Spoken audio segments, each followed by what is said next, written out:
Et dans l'actualité israélienne de ce dimanche, cette nouvelle maison de la discorde à Hébron, le procédé est souvent le même. Des militants nationalistes juifs investissent une habitation palestinienne dont ils se réclament propriétaires. Mais cette fois, un accord de dernière minute a été trouvé. Explication Mathias Inbar.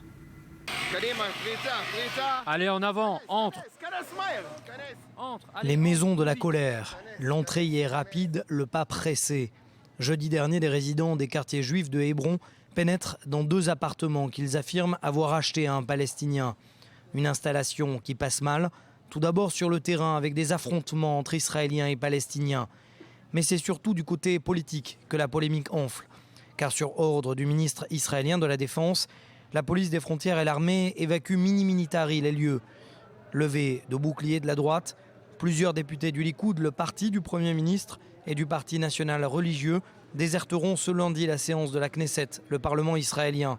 Binyamin Netanyahou et Moshe Ya'alon, le ministre de la Défense, justifient leur décision.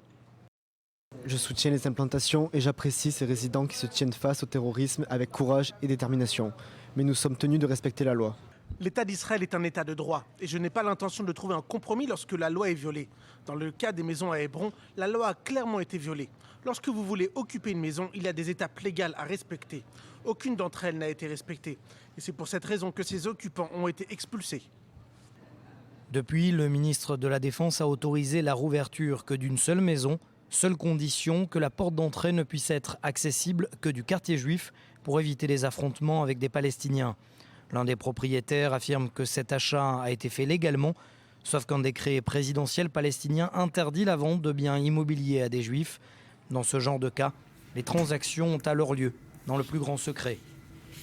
Mathias Inbar, d'abord, sur le terrain, on peut dire que cet incident est désormais terminé ? Non, pas encore. On en est loin, dans la mesure où, alors certes, la deuxième maison a été rouverte à des conditions extrêmement drastiques au niveau sécuritaire, je l'ai dit, c'est-à-dire que la maison ne soit ouverte que du côté du quartier Avraham Avinu, à l'intérieur de ce quartier juif de Hébron. Mais les Palestiniens ont promis, eux, de faire la lumière sur cette affaire parce que, effectivement, si officiellement, eux, réfutent l'idée qu'il y a eu achat derrière, en sous-main, eh bien, les Palestiniens ne l'entendent pas de cette oreille et veulent absolument savoir si oui ou non il y a eu acquisition de ce bien, parce qu'un Palestinien, si il y a eu acquisition, risque une prison ferme, voire pire. Politiquement, là aussi, est-ce qu'on peut dire que l'incident est loin d'être clos ? Oui, parce que les débats sont extrêmement vifs au sein principalement de la coalition. Et là, dernière information, le communiqué vient de tomber, Barbara, il y a 5 minutes à peine.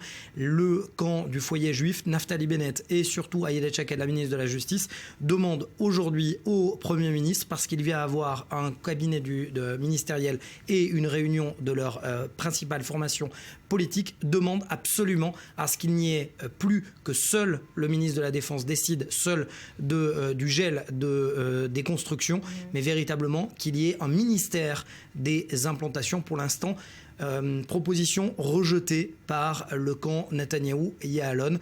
Il y a comme des airs d'implosion au sein de la mini-coalition. Voilà, vive tension au sein de cette coalition extrêmement réduite. Merci Mathias.